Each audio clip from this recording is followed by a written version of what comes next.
Well, Stephen A. Max, here it is. I don't think we should overreact to this first game because Zion didn't get a chance to go through training camp and he didn't get a chance to play through those scrimmages.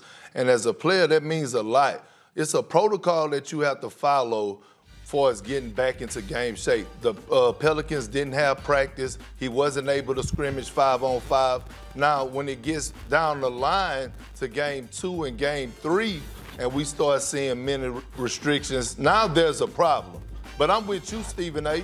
Listen, he's 20 years old, enough time to rest. He should be ready to go. When are the Pelicans going to release this bear out of the cage? He's box office. He's their franchise. He's ready to play. Let him go out there and play. And, Max, to your point, I don't care if he was a negative 24. He's your franchise player. He's going to play. He belongs on the floor, period. They are a better team with Zion Williamson on the floor. I know Brandon Ingram is a stud. J.J. Redick is balling. Lonzo Ball finally turning the corner. What you mean not last night? It was his first game last night, as a statement of fact, it was his first game. Their point differential was negative 16 when he was on the floor. So generally, you're right, but not last night. So what? So what? He's your franchise guy. It happens. So what? You still got to have him on the floor, period, point blank. He is a force. He didn't get an opportunity to go back on the floor because he didn't play enough minutes to make that into a positive. So that don't make a point. That's not a good point, Max. As a franchise player, you deserve to be on the floor at all times. I'm just trying to see when is the right time to release him. You can't load manage him. Look, I would say this. Career. He's healthy. You got to put him out there. We've never seen anything like Zion. We've never seen just physically anything like Zion. And I believe that the franchise is probably concerned that unless they really feel he's in game shape, they want to be very careful, understandably. Now, I think actually the best reason to play him in those moments is not what I'm hearing from you guys necessarily, which is you have a shot to make the playoffs still.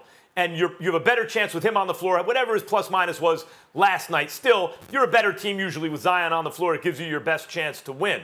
I think there's another better argument for why you play him then. And I saw this happen to Jabba Chamberlain, a relief pitcher who could also start through 100 miles an hour with the Yankees not all that long ago in the last decade.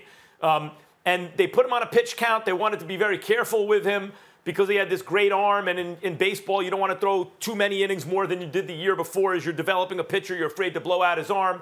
And so the Yankees started messing with his pitch count and, like, not starting him when he was supposed to start. And I saw them, in my view, psychologically mess him up in a year where he was trending in the right direction. And he may have had other problems because he never turned out to be great.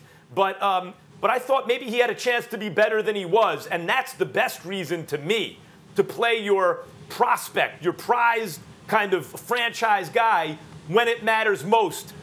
To sometimes bend the rules a little bit about your own discipline, about pitch counts or minutes restrictions, because you want to cultivate them emotionally and psychologically too. But from the physical point of view, I get it, guys. His motor at his frame is different. And if you want to be very careful with this guy's health. I'm just saying, my God, the man's been out for 5 months. I mean, it's been out for 5 months. That's like going to the park, Max, with a mile waiting to go next. And you know what? You say, I'm only going to play a couple of plays. You know, why are you out there? I mean, damn. All right. You ain't playing 5 months? We got a heart out here, guys. Don't forget. Oh. Yeah. Yeah. Sorry, Perk. We got to get into commercial break here. We'll have much more to talk about this. Okay, go ahead. Go ahead. Go ahead, Perk. So here's my thing, and this is no knock on Coach Gentry. I love Alvin Gentry, but as a coach, I understand that you have a minute restriction. But as Zion is coming out the game, if I'm a head coach, I'm going to Zion and I'm asking him, "Hey, big fella, how you feel?" And if he tell me he's feeling good, I'm going to put him right back out there on the court. That's how I would do it if I was the head coach and far as managing his minutes in his playing time. Just me, personally. Not every minute's created equal, yep. Thanks for watching ESPN on YouTube. For live streaming sports and premium content, subscribe to ESPN+.